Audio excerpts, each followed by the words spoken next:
మిత్రమా, కష్టం కన్నీళ్ళనే కాదు, నిజాలను కూడా బయటికి రప్పిస్తుంది. దాపరికాల ముసుగును తొలగిస్తుంది. వాస్తవాల వెలుగు చూసేలా చేస్తుంది. కష్టం కూడా ఓ మంచి స్నేహితుడే నేస్తమా. నీలోని ధైర్యాన్ని, నీ సామర్థ్యాన్ని నీకు తెలియచేస్తుంది. నీ భవిష్యత్తుకు గమ్యాన్ని వెతికేలా కష్టం నీకు గుర్తు చేస్తుంది నేస్తమా. కష్టానికి భయపడితే బ్రతుకు నాశనమైపోతుంది. కష్టాన్ని సవాలుగా తీసుకుంటే నీవే ఓ సందేశం, నీవే ఓ ఆదర్శమవుతావు. అవునా నేస్తమా.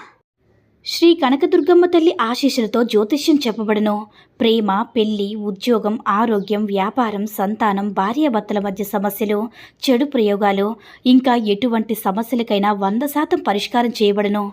నమ్మకంతో ఫోన్ చేయండి. 100% ఖచ్చితమైన పరిష్కారం దొరుకుతుంది. గురూజీ గోవిందరాజు గారి ఫోన్ నంబర్ 7337226830. ఒక్క విషయాన్ని గుర్తుంచుకునేస్తమా, నీ నిజమైన తోడు నీ శరీరమే. ఒక్కసారి నీ శరీరం స్పందించడం ఆగిపోతే ఎవరూ నీ దగ్గర ఉండరుగాక ఉండరు. నువ్వు అవునన్నా కాదన్నా ఇది కఠిన నిజం నేస్తమా. నీవు నీ శరీరం మాత్రమే జననం నుంచి మరణం దాకా కలిసి ఉంటారు. నీవెంత ఎక్కువ శ్రద్ధగా శరీరాన్ని చూసుకుంటావో నీ శరీరం కూడా నిన్ను అంతే శ్రద్ధగా చూసుకుంటుంది. అర్థమైందనుకుంటా. మిత్రమా, మనకున్న చిన్న జీవితంలో మనల్ని ఇష్టపడేవారు, మనల్ని అభిమానించేవారు, ప్రేమించేవారు దొరకడం చాలా కష్టం. ఈ విశాల విశ్వంలో మనమెంత కేవలం రేణువంత. అందిన అభిమానాన్ని చులకనగానో నిర్లక్ష్యంగానో చూస్తే తర్వాత జీవితకాలం వెతికినా వారిని జ్ఞాపకాల్లో తప్ప మరెక్కడా వెతుక్కోలేము, వెనక్కి తెచ్చుకోలేము నేస్తమా. అర్థమైందనుకుంటా. ఒక్క విషయాన్ని గుర్తుంచుకో మిత్రమా, మనిషిగా పుట్టడమే ఒక అద్భుతం, బ్రతికి ఉండడం ఒక అదృష్టం. ముడిపడుతున్న బంధాలన్నీ వరాలు, ఎదురుపడుతున్న అడ్డంకులన్నీ విలువైన పాఠాలు. కష్టం గురించి చింతించొద్దు నేస్తమా, ఉన్నన్నాళ్ళు ఆనందంగా గడిపిసే. నిన్నటి నుంచి పాఠం గ్రహించి రేపటి గురించి కళ్ళకంటూ ఈ రోజును ఆనందించు మిత్రమా. కేవలం బ్రతికేస్తూ జీవితాన్ని వ్యర్థం చేసుకోకు. ఇవ్వడంలో నీకు ఆనందం ఉంటే ఇస్తూ ఆనందించు. అలా కాని పక్షంలో నీ ఆనందానికి అడ్డు వచ్చే వారందరినీ నీ దినచర్య నుంచి తొలగించు. రాజీపడి మాత్రం బ్రతకద్దు నేస్తమా. లోహపు బిందుకు ఉన్న సొట్టను నైపుణ్యంతో తొలగించవచ్చు. అదే మట్టి కుండకున్న సొట్టను తీయడానికి ప్రయత్నిస్తే అది అస్సలు పనికి రాకుండా పోతుంది. అందుకే మార్చదగిన వారికి మాత్రమే మార్చే ప్రయత్నం చేయాలి. అందరినీ మార్చాలనుకోవడం అది నీ అజ్ఞానం అవుతుంది నేస్తమా. నిజమే కదా. ఒడ్డున చేరిన వారి మాటలు ఒకలా ఉంటాయి, ఈది వారి ఆలోచనలు ఒకలా ఉంటాయి. ఒకరిది అనుభవం, మరొకరిది పోరాటం. నీళ్లల్లో ఈత వస్తే బ్రతుకుతావు, లేదంటే నష్టపోతావు. కానీ ఈ జనం మధ్య బ్రతకాలంటే ఇంకా ఇంకా చాలా విద్యలు తెలుసుండాలని ఇస్తమా. మనుషులు మనుషులతో మాట్లాడుకోవడం ఎప్పుడూ మానేసారి తెలుసని ఇస్తమా. ఆనందాన్ని స్టేటస్లో పెడుతున్నారు, బాధల్ని టీవీలో చూపిస్తున్నారు, పండగల్ని సోషల్ మీడియాలో జరుపుకుంటున్నారు. మొత్తానికి జీవితాన్ని ఇంటర్నెట్లో పెట్టి బ్రతికిస్తున్నారని ఇస్తమా. ఆకాశంలో గాలిపటం ఎగరాలంటే దారం కావాలి, అది కింద పడకుండా ఉండాలంటే గాలి కావాలి. కానీ అవి రెండూ ఎవ్వరికీ కనిపించవు. నువ్వు కూడా అంతే నేస్తమా. అందరికీ నీ విలువ తెలియాల్సిన అవసరం లేదు. నువ్వు కావాలి అనుకున్న వారికి తెలిస్తే చాలు. మనిషికి కోపం అనేది ఒక చేతకానితనం. మనమేమీ చేయలేని చెప్పలేని స్థితిలో ఉన్నప్పుడు సులభంగా వచ్చే ఒక ఆయుధం. ఆ కోపం వల్ల బంధాలు దూరం అవడం తప్ప దానికి ఉపయోగం అస్సలు ఏమీ ఉండదు నేస్తమా. రాయిని చెక్కితే శిల్పమవుతుంది, అద్దాన్ని చెక్కితే ముక్కలవుతుంది. మనిషికి ఓర్పు నేర్పు చాలా అవసరం. ఓర్పు లేకపోతే ప్రతి చిన్న విషయానికి చతికిల పడిపోతాము. నేర్పు లేకపోతే ఏ పని సరిగ్గా చేయలేము మిత్రమా. అందుకే మనిషికి ఆస్తి అంతస్తుల కంటే ఓర్పు నేర్పు ఉండడం చాలా ముఖ్యం. ఏమి చేసినా సమర్థించేవారు స్వార్థపరులు, తప్పు చేసినప్పుడు తప్పని తెలియచేసేవారు శ్రేయోభిలాషులు. మంచిని చెడును రెండింటినీ తెలియచేసేవారే నిజమైన స్నేహితులు నేస్తమా.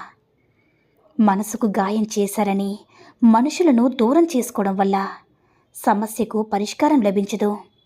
ఎటువంటి పరిస్థితుల్లో మనతో కఠినంగా మాట్లాడాల్సి వచ్చిందో అని అర్థం చేసుకోగలిగితే 199 సమస్యలు తీరిపోయినట్లే నేస్తమా. తియ్యటి మాటల వెనుక విషయం ఉండొచ్చు.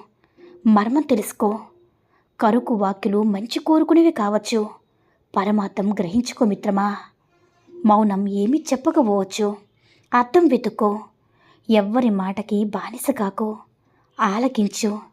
చిరునవ్వుతో నీకు మంచి జరిగే బాటలోనే సాగిపోనేస్తమా. జీవితం గమ్యం, స్వప్నం, కష్టం, శ్రమ, గెలుపు, ఓటమి అన్నీ మనవే మిత్రమా. పడితే లేవాల్సింది మనమే. బాధ గాయాన్ని అధిగమించాల్సింది మనమే. ధైర్యం చెప్పుకోవాల్సింది మనమే. ఇతరులు కేవలం చోద్యం చూస్తారంతే మిత్రమా.